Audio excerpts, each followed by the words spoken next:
The Master Teacher Jesus is often referred to as the Prince of Peace. And today, it is our intention to capture that spirit of peace and be able to use it in our lives. We talk about it. Is there really peace within us? That's the question. So this entire month, we're going to be talking about different capturings of, like capturing the spirit of the holiday season. Why not? As I said last Sunday, I know that for some this is a very joyful time of year, and for others, not so much. Things come up. If you're grieving, the grief seems to magnify, whatever it is. And we all go in and out of this suffering, so it's not just one person. We might have a great holiday one year, and the next year something presents itself, because that's life. It happens. We all suffer here and there. It is part of our living. But that peace is within each and every one of us. And my prayer for each one is that wherever we are on that continuum, your holiday season is enhanced and captured, or captured more fully. And we're using the word captured for the holiday spirit. We're capturing peace. It's really more like an embracing of the peace. Wherever you are in that the spirit of connection, the spirit of community, which is what we are here, which I live for, community, I truly do, and the spirit of care and the spirit of Christ consciousness. And December and New Thought, we always get into that Christ consciousness. So for our talk this morning, it's called Capturing the Spirit of Peace. And it is a much, much needed topic. And we forget it at times. I know I do. And then I have to go back to that feeling of peace within me where everything is in balance. At times like these in our world, and it's always going to be times like these in our world, as long as men rule, it has been, and it will continue to be. But we as individuals, I snuck that in there, didn't I? Rob did it. But it's for us to remember within ourselves to hold and be and speak that peace that we speak of. So there are times, as I said in this world, where we can feel helpless. Like, what can I do? I'm just one person. I've heard that many times. And we can do so much because it always begins within us. And I love this Chinese proverb. If there is light in the soul, there will be beauty in the person. If there is beauty in the person, there will be harmony in the house. If there is harmony in the house, there will be order in the nation. If there is order in the nation, there will be peace on earth. So it all begins with the light in our soul. We are the light.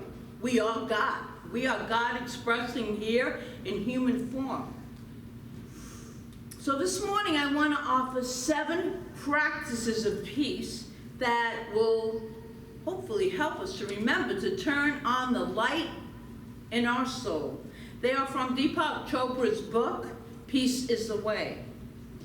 So the invitation is to follow one short and simple practice each day of the week. Each one is centered on our theme of peace, right? Each practice takes only a few minutes every day. Say, if we did this for a whole month, can you imagine the ripple effect that we would have on the consciousness of this planet? So if more and more people do this, which we're going to talk about, then it's going to affect the whole. It always does. So here are the practices, and we handed them out. They were supposed to be in your bulletin. So Sunday, be peace. Monday, think peace. Tuesday, feel peace. Wednesday, speak peace. Thursday, act peace. Friday, create peace. And Saturday, share peace. And you're probably going to want to take some notes, so that's also why I had those handouts. And if you're in video land there, you can write them down in your notebook that you should have by your computer or phone when I give a talk, because people like to write things down. So, we'll start with Sunday, which is today. Be peace, be peace. So this is 5 minutes to meditate for peace. And Chopra offers a specific prayer, peace meditation, and we will actually do this, a short meditation at the end of the talk. But I want to tell you what it is in case you want to write it down. So you can repeat it every day. And that's why I gave you those handouts, to even just take that, if that's all you take for 5 minutes into meditation each day. Like Monday, think peace. And today it's be peace. Just over and over again, and just go with that peace. So when you do this at home, sit in your meditation spot, sit quietly with your eyes closed, of course, and pay attention to your heart. The heart is so wise. Pay attention to your heart and repeat these 4 words: peace, harmony, laughter, love. And allow these words to radiate your hearts.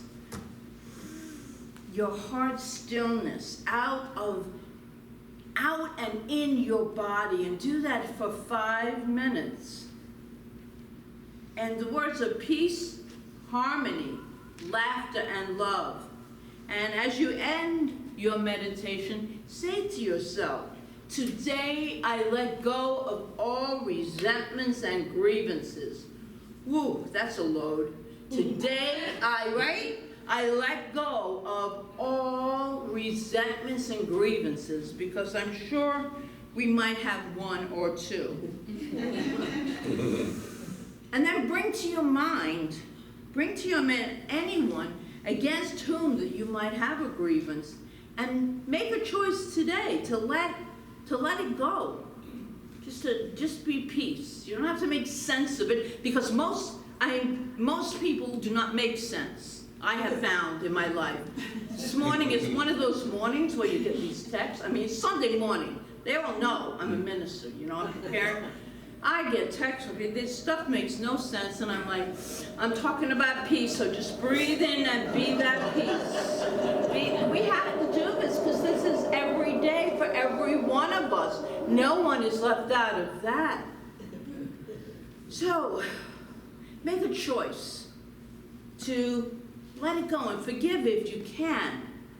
But I want to take this a little further, and a lot of you are familiar with this, a step further, and do Ho'oponopono. Because to me, that always cleanses my mind, it always centers me, and it really works. It's the ancient Hawaiian tradition of taking full responsibility for everything. Even if you do not, because you didn't cause it, you know that, because that's what we think.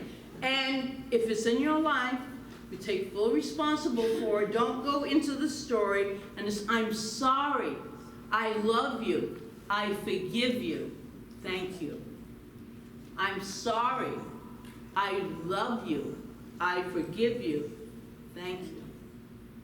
And I said, since today is Sunday, we will bring our time to a close later by doing a prayer and a meditation. But now for the rest of the week, let's get on with that. Monday, think peace.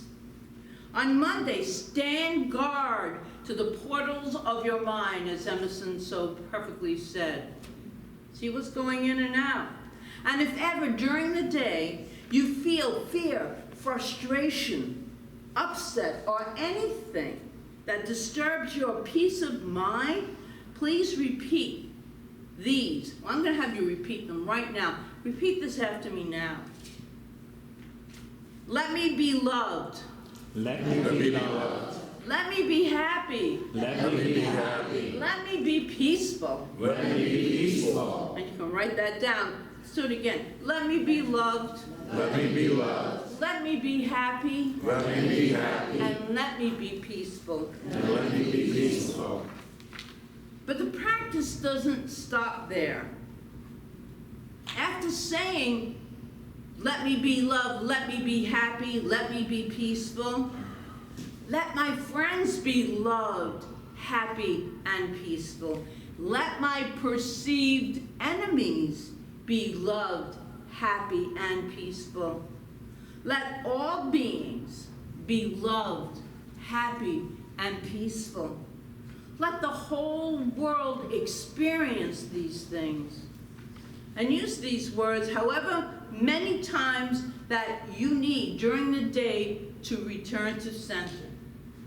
The breath and those kinds of mantras will bring you to center, where you can have control over the peace. Tuesday, and this is where we feel the peace. This is the day to experience the emotions of peace. What are the emotions of peace? Well, compassion, understanding, love. Those are for starters. Those are just for starters. According to Chopra, in his book, Peace is the Way, I'll read this. Compassion is the feeling of shared suffering. And if you think you don't suffer, then you're not experiencing being a human being, because every human being suffers. That is part of our human experience. So let me read it again. Compassion is the feeling of shared suffering. When you feel someone else's suffering, there is a birth of understanding. Understanding is the knowledge that suffering is shared by everyone. When you understand that you aren't alone in your suffering, there is a birth of love. When there is love, there is opportunity for peace.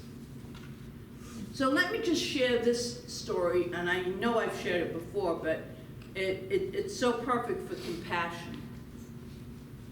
There was a young man, his name was John. He had wild hair, wore a t-shirt with holes in it, jeans, and no shoes. This was literally his wardrobe for the entire 4 years he was at college. He's absolutely brilliant and kind of esoteric and very, very bright. So across the street from the campus is a well-dressed, very conservative church. One day, John decides to go there. And he walks in with no shoes, with his jeans, messy t-shirt, wild hair. The service had already started, and so John starts down the aisle looking for a seat. The church is completely packed, and he can't find a seat. By now, people are looking a bit uncomfortable, but no one says anything. John gets closer and closer to the pulpit, where he realized there are no seats. So he just squats down on the floor. It's a person to do. So he just sits there. By now, people are really uptight, and the tension is thick in the air. About this time, the minister realizes that from way in the back of the church, a deacon is slowly walking forward, walking toward John. Now, this deacon is in his 80s, has a cane, silver gray hair, three-piece suit, and a little watch. You can see that. A godly man, very elegant. And he starts down toward John. And everyone is saying to themselves, you can't blame him for what he's going to say to him or what he's going to do. How can you expect a man of his age and his background to understand some college kid sitting on the floor? And besides, that's just not acceptable in the acceptable behavior in the house of the Lord. It takes a long time for the man to reach the boy.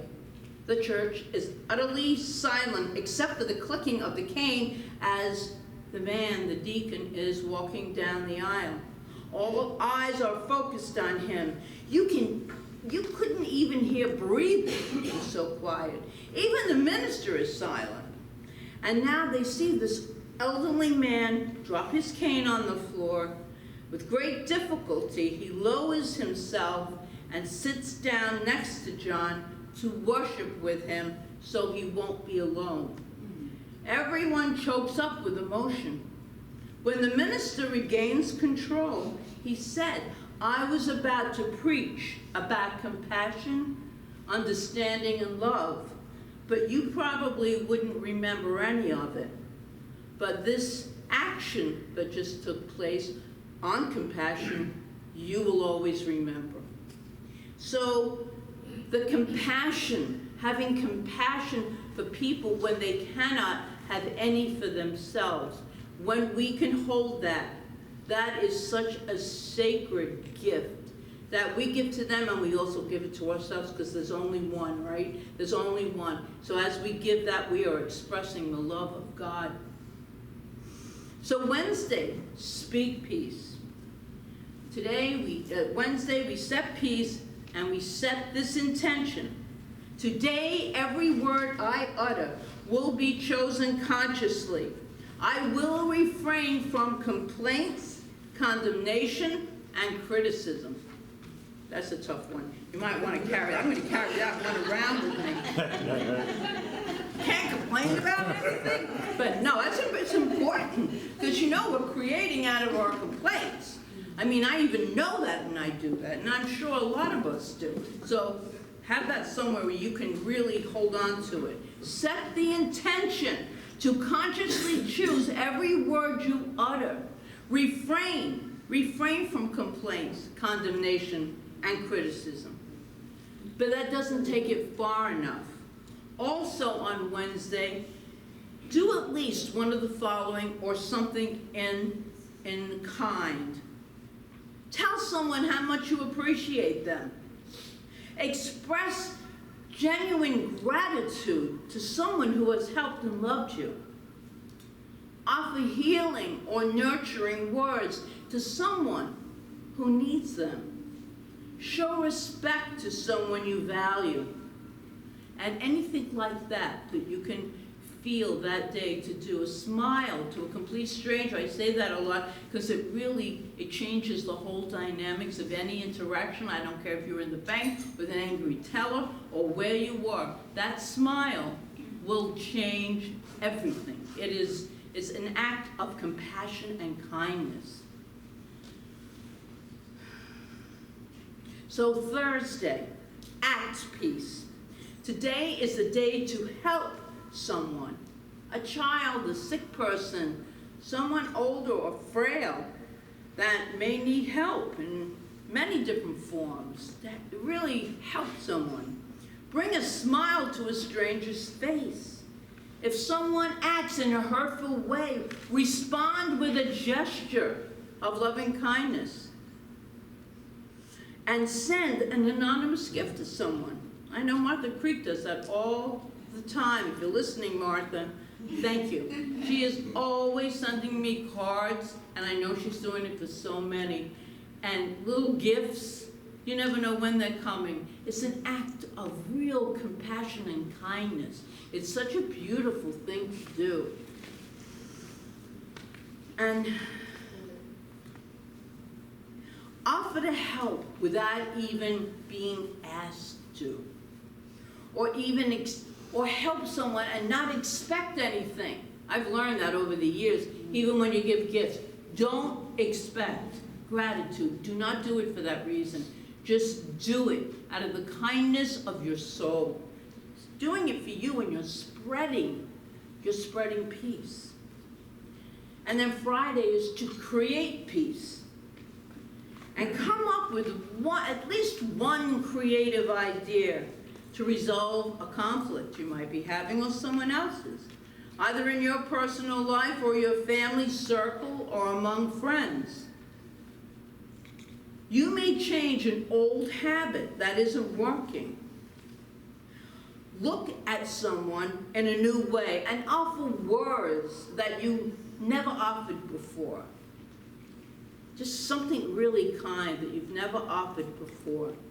Or think of an activity that brings people together feeling good and lots of laughter. There's nothing greater, as we know, in life than laughter. So create something where people can come together and laugh. Saturday, to share peace. And finally, on Saturday, we share peace we share the practice of peacemaking with at least 2 people. Just let them know. Copy what I just handed you out and explain to them. They can do that too. They can do that too. It'll change the consciousness of mankind because we are that powerful, but it'll change us first. As more people participate in this practice, they will expand that whole critical mass. And as more of us participate in these practices, we will make them daily, hopefully, and feel that peace ourselves, and then be able to just be the peace and multiply it just by being that. Anyway, energy beings, and so that peace that we feel, people can feel it. It's a vibration, it's a frequency. And that's something we truly want to do. That's how we can help change this world. Instead of complaining about it, do something about it, because each one is powerful enough to do something about complaining of the world. We can be the peace within ourselves. In Peace is the Way, Chopra writes this: the 7 practices for peace are simple, but when followed on a mass scale, their power is potentially unlimited. If you transform yourself into a peacemaker, you won't become an activist marching the streets. You will not be anti-anything. No money is required. All you are asked to do is go within and dedicate yourself to peace. It just might work. Even if you don't immediately see a decline in violence around the world, he says, you will know in your heart that you have dedicated your own life to peace. The single best reason to become a peacemaker is this: every other approach has failed. No one knows what the critical mass must be before peace becomes the foundation of a new order. Your duty and mine is to bring about this change in personal transformation. And again, the daily practices are: Sunday, be peace; Monday, think peace; Wednesday, feel peace; Thursday, act peace; Friday, create peace; and Saturday, share peace. And in closing, I want to offer you first one of my favorite prayers by Ernest Holmes. This is in his Science of Mind book on page 264, if you ever want to read it. So we're going to end with that and then a very short meditation. But first, Ernest Holmes' prayer for peace.